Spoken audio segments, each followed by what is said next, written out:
everyone can hear me, but I appreciate it. And Chuck, I appreciate all you're doing to facilitate, not only our championship game preparation, but all the work you've done all season. We really appreciate it. I first would like to congratulate Rhett Lashlee and SMU. We're making their first appearance in the championship game. And Willie Fritz and Tulane are defending champions who are now playing for a second consecutive title. And also, as you know, they won a thrilling Cotton Bowl last year. Best wishes also to Preston Stone, who I know was injured in the SMU Navy game, and obviously thinking of him in our thoughts and hope he makes a speedy and full recovery.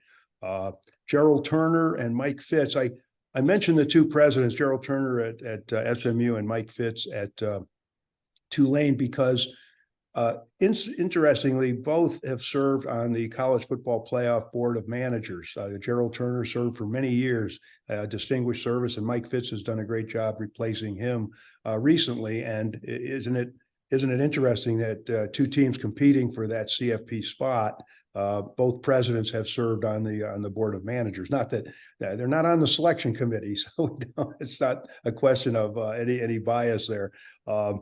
But we're extremely excited to be back at Tulane University in New Orleans, for our championship game. We had really an incredible environment there last year, and all thanks to the staff at Tulane, who did a magnificent job as the host institution. So we're looking forward to another exciting game. And as you know, it's a championship game, so it's not a home game in the sense of a home game, but the people at Tulane did a terrific job getting everything ready. As you know, there have been a lot of changes in college football this year. We have a reinvented conference, and I'm proud that we haven't missed a beat, that our teams, as you know, are well positioned, to reach a New Year's Six bowl game again for the seventh consecutive year. Think about that, 7 consecutive years. 7 may be a lucky number for us, hard to say. We have 2 outstanding top 25 teams, obviously, in our championship game. One ranked in the CFP, and we hope another by tomorrow. And this is one of 6 conference championship games between top 25 teams. And so we're the only one, I believe, in the G5. And I hate that term, but, you have to use it from time to time. Our 2 teams have a combined record of 21-3, worth mentioning. They've won a combined 18 games in a row. Pretty remarkable considering the competition. Both teams went 8-0 in conference play. The 3 losses are to teams that are in the top 12 nationally, Ole Miss and Oklahoma, or finished as a national runner-up last season, which was TCU. And TCU gave, as you know, Texas a pretty strong game. Both Memphis was an outstanding team this year and lost close games, both to, obviously Tulane and SMU. Our teams have played the most challenging non-conference schedule, by far the toughest of any FBS conference. And I won't bore you with all the teams we played, but we played just about every top team in the country this year. And it toughens us up, and it really helped us in terms of our strength of schedule. And we've historically had some of the most exciting games of championship week. We're thrilled, as you know, to have the game on ABC for the 9th consecutive year. Think about that, 9 consecutive years we've had this game on ABC. Tremendous showcase, obviously, for our conference. And we value our partnership and relationship with ESPN. They've done a great job for us. We're excited once again to show a national television audience what kind of teams, we have here in the American. So again, we're looking forward to another great Saturday, terrific championship game between 2 outstanding teams with outstanding coaches and personnel, great student athletes on both sides, and we look forward to it. Chuck, I don't know whether we're going to open it up to questions before. I know the coaches are they're the main attraction here, not me, but I'd be happy to answer a few questions if there are some. We can take a couple for Commissioner Aresco if you have any. Just use the raise hand feature in the Zoom, and we will get to them.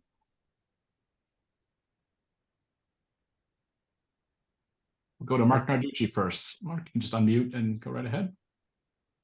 Mike, hello. Hope you're doing well. Hi, Mark. You too. Yeah.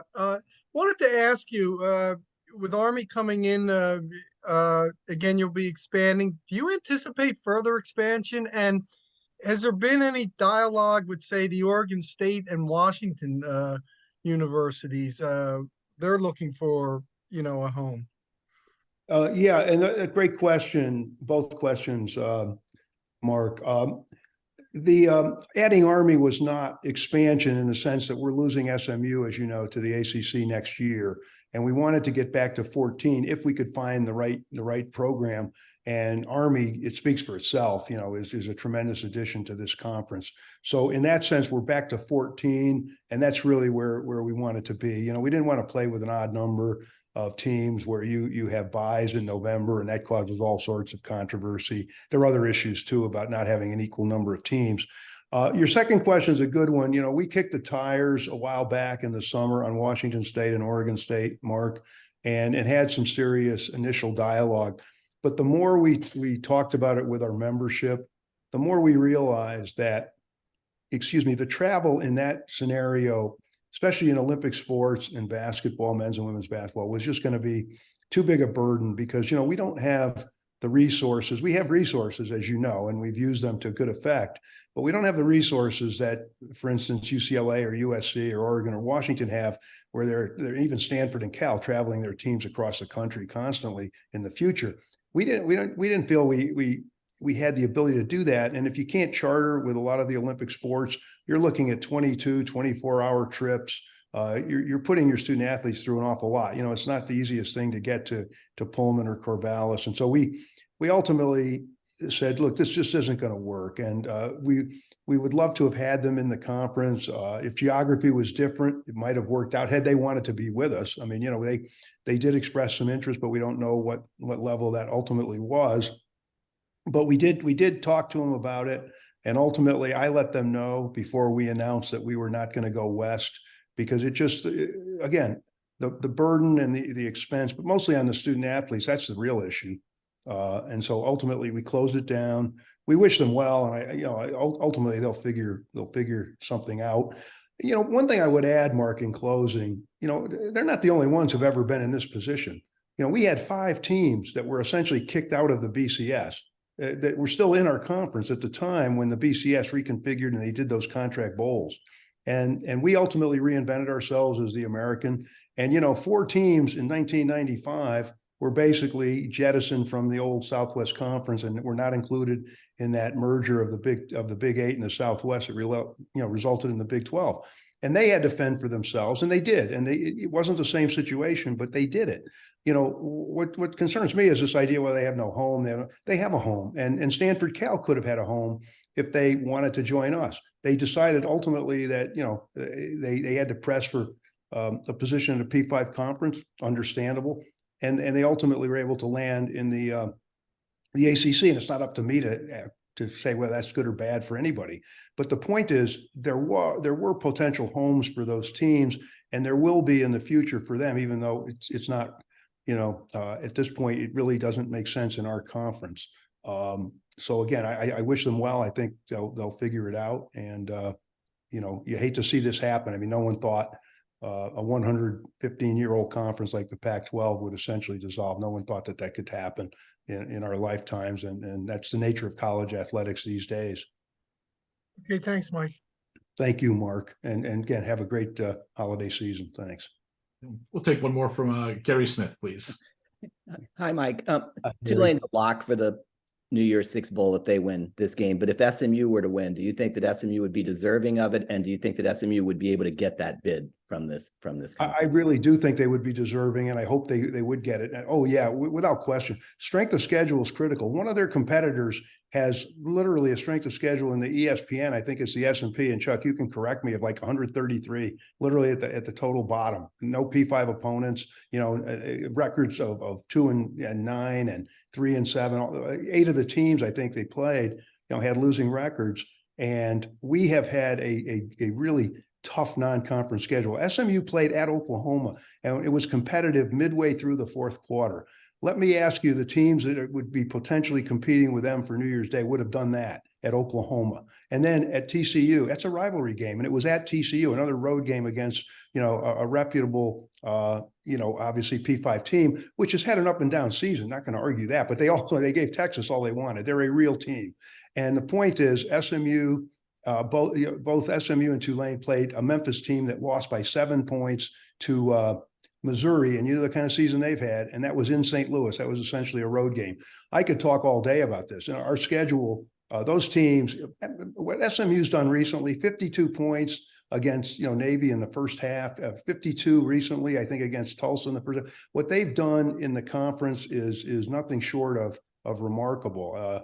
Obviously they don't know the status of Preston Stone, but should they win on Saturday, absolutely deserving. Our league has the four, as far as I'm concerned, the four best teams in the so-called G5, with Memphis just being edged out by the other two, and UTSA, an outstanding team that was dominating its competition and then just ran into a tough game at Tulane and lost to an outstanding Tulane team with a veteran quarterback, a great coach in Willie Fritz, just an outstanding team. And, had a bunch of turnovers. It's not characteristic for them. Jeff Traylor's a great coach. This league is a really sound league. And, one of the reasons we didn't have as many bowl teams is because the top four were so good. We had three teams that went undefeated in the conference, and Memphis won most of its games. And so some of the teams that really put up good games during the season, like Rice has had a good season and is bowl eligible. Obviously, USF gave Alabama all they wanted and ended up going to a bowl. And then you look at UAB, Jacob Zeno, the quarterback. You look at some of the other teams. We developed some really, really good quarterbacks along the way. And some of our teams, I'll close with some of our teams that didn't, have the quarterback play they wanted, had really stout defenses like East Carolina and Charlotte. If you took those defenses and put them together with productive offenses, you would have seen something quite interesting. But they did not have the kind of play they needed on offense. But the point is, the league overall was a lot stronger than some of the records of the middle and lower teams reflect. And I think SMU would absolutely be worthy. In fact, I think, again, the winner of our league this year absolutely should go, because, again, the only two losses were to P5 teams on the road and very competitive games. The game against Oklahoma, especially, and Oklahoma was 10-2. You know how good they are, especially playing at home. The other two teams we played, obviously, Memphis beat Boise. They also played really tough, as I said, against a really good Missouri team. And then if Michael Pratt had played, it's quite likely, it's possible, maybe likely, that Tulane would have won that game. They almost did, even with a backup quarterback. Score didn't reflect how close that game was against Ole Miss, another 10-2 team that had big wins all year. So again, whoever wins this game will be very worthy. I think, like you say, if Tulane wins, it's seems like almost a certainty they'd be the team. But I think if SMU should win, they should be the team. And I'll make that point all week, Gary. But thank you. Appreciate it. Mike, thanks for giving us a few minutes. We're going to move on to the head coaches now. We appreciate you joining us, and we look forward to joining you once again in New Orleans. Well, thank you, Chuck. Give my best to the coaches, and thank you for the writers who've come in talking to us, and appreciate your interest in the conference. And we'll have a great game Saturday. Thanks, Chuck.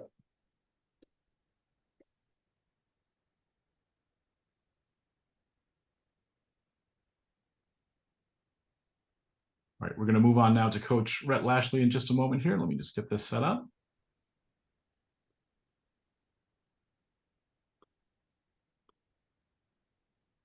And we do have Coach Rhett Lashley. Coach, thanks so much for joining us today. The Mustangs entered the American Championship at 10-2, went 8-0 in conference play, making their first appearance in the American Championship game. Coach, congratulations on an outstanding season and in reaching the championship game. If we just get your thoughts on the matchup with Tulane before going to questions. Yeah, thanks, Chuck. We're really excited to be playing in the game. It's a huge deal for our team, for our university, and hearing what Commissioner Aresco just said about our league is all true.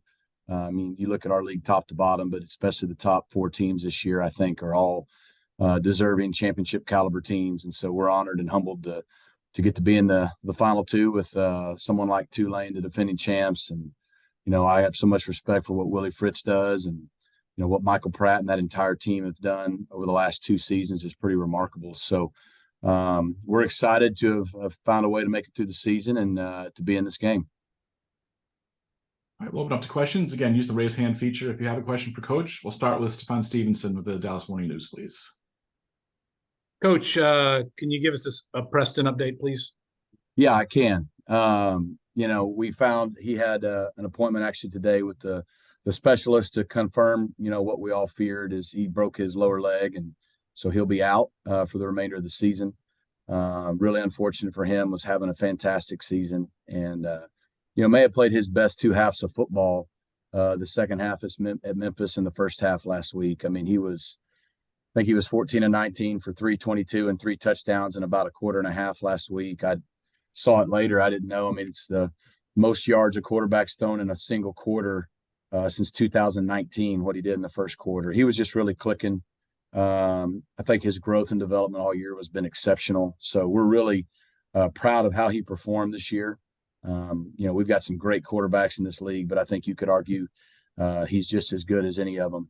And so we're going to miss him. Fortunately for us, there's probably not a lot of teams that if they lost their starting quarterback could feel as good as we do. You look at other teams that are vying to be in the playoff or struggling with this situation, but we've got a guy who won a state championship just 2 years ago here in Dallas, in Kevin Jennings.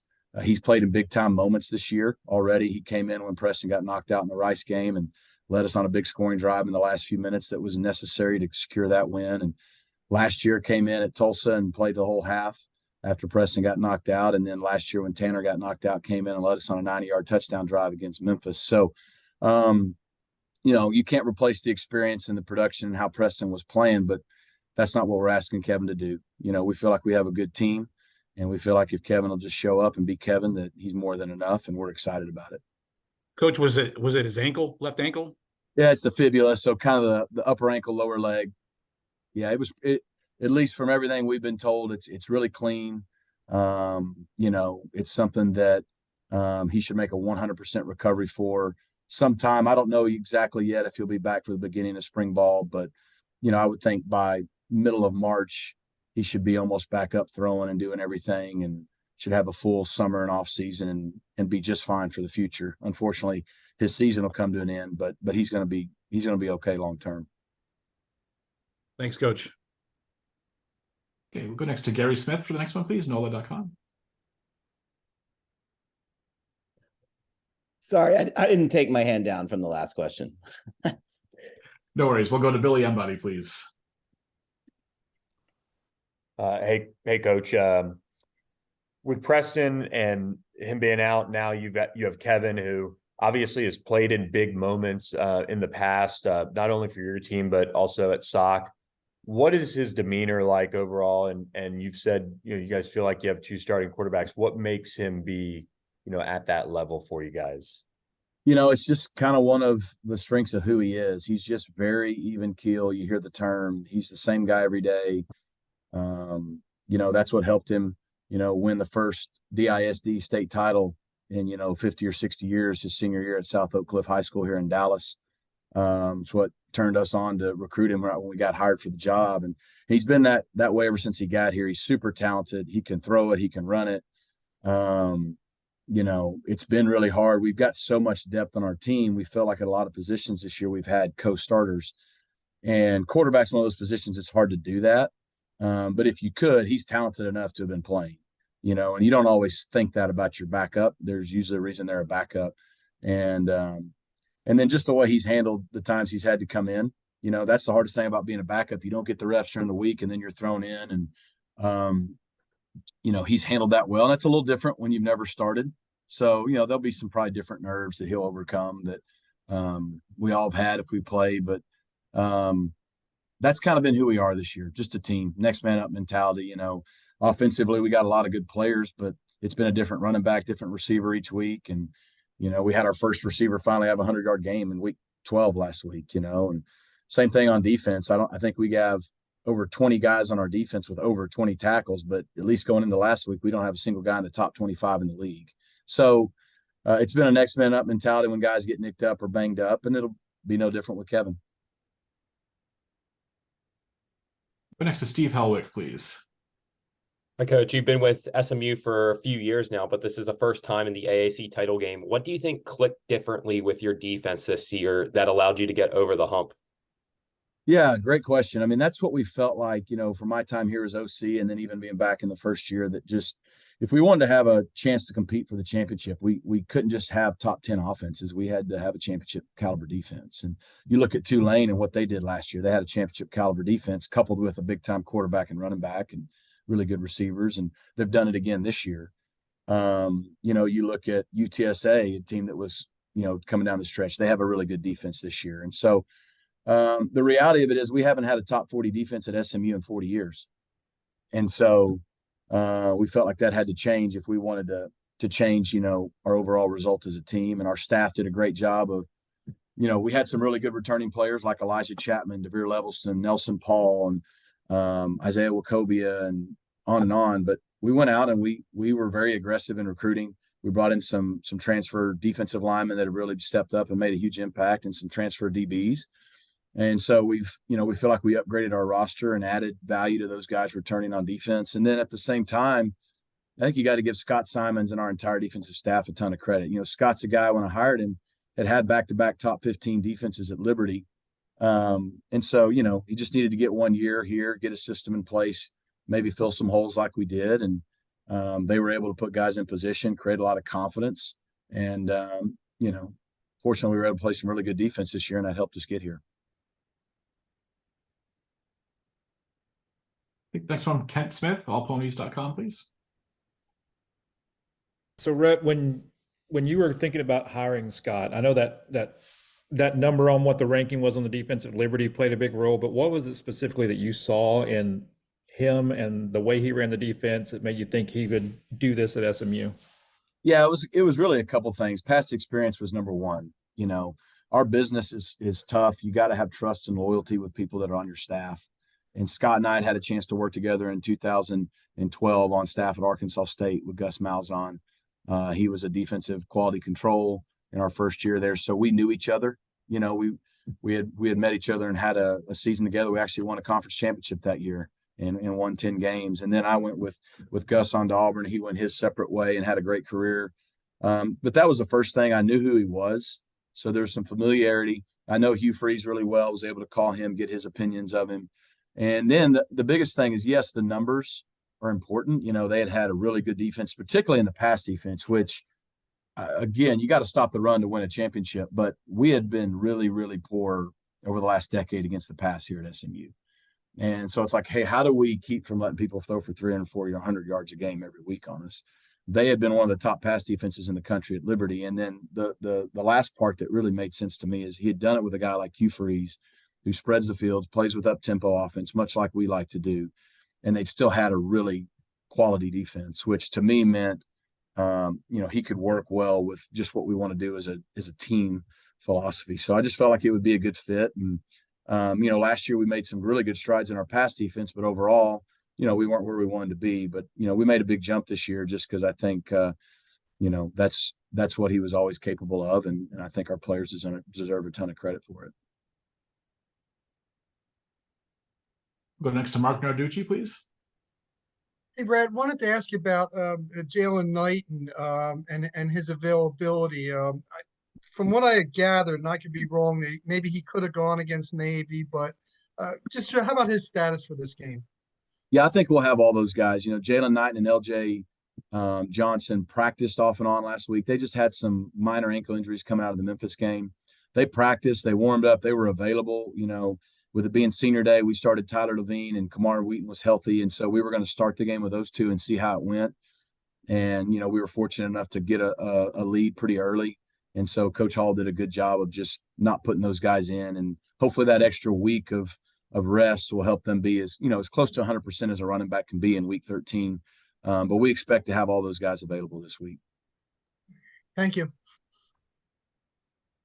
Okay, next to Jordan Hoffeditz, please. Hey, Coach, I know he ended up not starting because Preston was cleared, but how much does it help that Kevin got that week of taking first team reps before the UNT game, now going into taking first team reps and getting the start for sure this week? Yeah, every experience you can get that is what a starter would get is valuable. And to your point, he repped really up until our day before the game run through. He repped like he was the starting quarterback that entire week. because Preston wasn't able to do anything till the day before the game. So, I think that's just a little thing, but it's every little thing helps. Look, here's the deal. A lot of the stuff that people want to make a big deal about is going to happen pre-game, the night before the game, and warm-ups. Once you start the game, he's played a lot of football. He's played in a championship game in the state of Texas at AT&T Stadium. Like, there's not an environment that is going to bother him. And he was on the road with us at OU. He's come in those moments. He just needs to go out and do what our team's done all year and what he's done ever since he's been here, and just go play, be the best version of himself, understand he's got a great team around him, and he didn't have to go win it. He just got to go be Kevin. And I think our team can just do what they need to do around him, and he'll be just fine. Just going to sneak in two more. We'll go to Gary Smith and then back to Stefan for the last one. So Gary, go ahead. This time I do have a question. Your trip to Yeoman Stadium last November didn't go well for you. Obviously, there's no bigger incentive than playing for a conference championship, but does that add a little bit more incentive what happened the way you played the last time you visited? Yeah, thanks for bringing that up, Gary. Yeah, that was the low of our season last year. It was really the only game that I felt like we just didn't show up and play well at all. And credit to Tulane. They whipped us. So it was a bad combination. I'm not trying to say they didn't earn the win. They whipped us in every facet: offense, defense, teams, coaching, the whole deal. And on top of it, we didn't play very well. And it was a really bad combination, and they beat us really bad. So, it is a championship game. You treat it like a road game if you're us. Fortunately, we were able to go 4-0 in the league on the road this year. So hopefully that gives us some confidence. We have a ton of respect for that team and what they do. And in the last 5 or 6 years, there's been a lot of really good SMU Tulane battles in the regular season. So hopefully we'll give them a better game this time. We'll take the last one from Stefan Stevenson, please. Hey, Coach, 2 quick questions. How did the team react to the news about Preston? And also I wanted to ask you about your extension. Yeah, the team was disappointed for Preston. Everybody's bummed when you work your tail off as hard as he did, and you have the year he did throw for over 3,000 yards, and 28 touchdowns, 6 interceptions, aggressive as we are and what he does to value the ball. Man, just his development. You would love for him to be able to carry this through the end. But that's part of being a team sport. And, so they're disappointed for him, but they're not, I don't think, worried or concerned at all, because they know, one, who Kevin is, and they know who our team is. And so they're disappointed for him, but they're excited to go play on Saturday afternoon. And I know they'll play just as hard, and Preston will be there with us and leading us, and he just won't be leading us on the field. In terms of the extension, I think it's a testament to what our entire staff and our team and our players have done in these 2 years. It's exciting and humbling to, have our university's leadership and our athletic leadership believe that, we're the right staff here at SMU, not only this year to finish the year, but to lead us into the future. I think that's one of the things as we continue to hopefully take our program step by step every year to where, we would like to be on an annual basis. I think stability is a good thing. It's good in recruiting. It's good for our families, contrary to what a lot of people think. Coaches don't love moving around the country. And so, we're humbled. We're excited that the university leadership believes in us. Thankful to Dr. Turner and Rick Hart and David Miller and everyone else. But it's a recognition of the kids and the players and what they've done. For us to go to a bowl last year and then to win 10 games this year, hopefully it creates some stability for those guys. Thanks, Coach. You bet. Coach, thanks for giving us a few minutes today. We look forward to joining you in New Orleans later this week. Thanks so much. Thanks, Chuck. Appreciate everybody.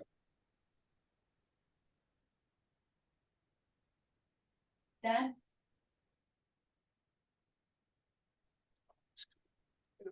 Okay, joined now by head coach Willie Fritz of Tulane. Green Wave enters the championship game at 11-1 overall, win 8-0 in conference play. Tulane is hosting the conference game for the 2nd consecutive season after winning last year's title. Coach, congratulations on another outstanding season and in reaching the championship game once again. Can we get your thoughts first on the matchup with SMU before going to questions, please?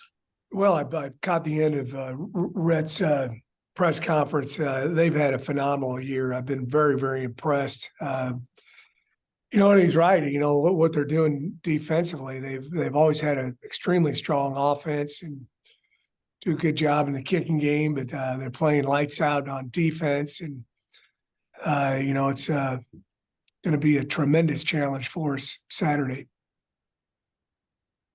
Okay, we'll go to questions. We'll take the first one from Isaac Popper, please. SMU's fourth in the nation in sacks. You only let up 1 sack last week against another top pass rush team. How do you maintain that protection this week? Well, that's tough because you got talented rushers do a good job schematically on getting a guy free and mix up coverages on the back end where you hold on the ball a little bit longer than you want to at times. So we're going to have to, pick our spots. You certainly don't want to get in situations where they know that you're going to be dropping back and throwing the football, and when that occurs, there's probably going to be some issues. So you got to mix it up with the run and pass. I know that sounds simple, but it's something that you got to do, against a team that can really rush the passer like SMU can. We'll go to Ed Daniels for the next one, please. Willie, did you think coming into this year that you would have to lean on your defense more? It kind of played out that way during the season. There's different ways that we needed to win games based on availability of players. We've had quite a few injuries, and also against the opponent that we were playing, whether they were strong on offense or defense. And the defense has really risen to the challenge over the last few weeks. You always hope you're good in all 3 phases, but certainly we've taken a really good step forward here the last few weeks defensively. And what do you attribute that to, Coach? Oh, I think Coach Wood and the defensive staff have done an excellent job. The kids have bought into what we're doing. There were some similarities to what we did last year compared to this year, but there are also a lot of differences. And I think over time our guys were able to, pick up, what we're doing and the nuances of it. The game happens so fast, and you have to make adjustments with calls and changing calls and and shifts and motions and and tempo and all those different kind of things. And I think our guys have developed being very comfortable with what we're doing defensively, and it's allowed us to play fast and play better. We'll go to Garland Gillen for the next, please. Hey, Willie. Receivers, Jaquan, Lawrence, are any of those guys going to be available this week? How's their status? We're hoping that Quan's going to be able to play this weekend. I don't think Lawrence is, but we feel pretty good about Jaquan being able to play this weekend. Okay, next will be Mark Narducci, please. Well, I just wanted to ask you about Michael Pratt. He's had another fine season, but has he been 100%? He's looked a little banged up out there. Well, throughout the course of the year, he hasn't always been 100%, but he's in good shape, right now. And, he's, a dual threat quarterback. So there's going to be times where he had a couple of tough runs on last Friday as well, but he's healthy and doing well. Thank you. You bet. Next, we'll go to Billy Embody, please. Hey, Willie, appreciate you doing this. When you have a quarterback like Michael Pratt, who's been through it and been through so much, how valuable is that when you're preparing for, another championship game, albeit with a different team than last year? Well, it's huge. You always want to have experience there if you can. And, Michael is there's not a whole lot you can throw at him. He hasn't seen, many times over and over and over again. And whether it's the run game, the pass game, fronts, second level, blitzes, coverages, whatever it might be. So, it's nice to have a guy that's, been in a bunch of battles and, understands what we're doing offensively. This is, I've mentioned it before, this is only the first time in his career he's had the same offensive coordinator 2 years in a row. And, I think that each week that helps out a little bit more. Go next to Stefan Stevenson, please. Dallas Morning News. Hey, Coach, does the change at quarterback complicate things for your week, or do you know Kevin Jennings? Know him a little bit. First of all, I really feel bad about Preston Stone. He's had a tremendous season, and all coaches, players don't want to see that happen to anybody. So he's got our best wishes. I know that, but you always prepare. What if this guy's going to play? What if this guy isn't going to play? The second team guy. When you get towards the middle of the week, you start even going back and looking at some high school tape if you don't have a lot of college tape. So, there's probably I haven't dug into it all the way. Just watched a little bit, and there's probably a little different skill set and probably a few things differently that they'll do with the offense. With having another quarterback starting. Thanks, Coach. We'll go next to Garland Gillen, please, again, for the next one.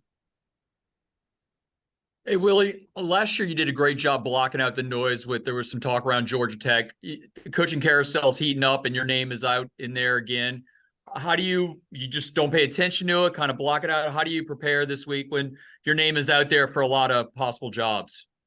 Well, it's, you kind of hope you're in this position, I guess, every year. That means things are going pretty well, but it's easy for me to do it. I just, work on take on the task at hand, and that's all I'm concerned about. And, as I tell my kids and players and coaches, at the beginning of the year, I will never be a distraction to Tulane football. And, so that's the only thing that I'm concerned about is the ball game at 3:00 on Saturday.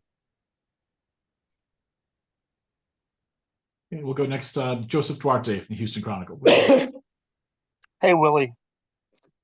Hi, Willie, my question was along those lines, but I guess to take it a step further, with the focus on your team in the championship game, do you prefer, if you are being pursued, not to do anything in the week? Have you told teams, specifically Houston, if there's interest, do you not plan to do anything in terms of talk until after the game? Yes. Thank you. All right. Any further questions for Coach Fritz?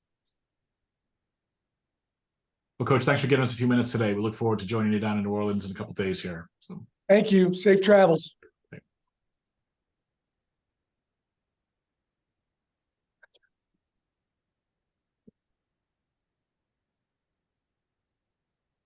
All right, that wraps up our press conference for today. Our next availability will be Friday in New Orleans, the in-person press conference with the head coaches. That will be at 4 p.m.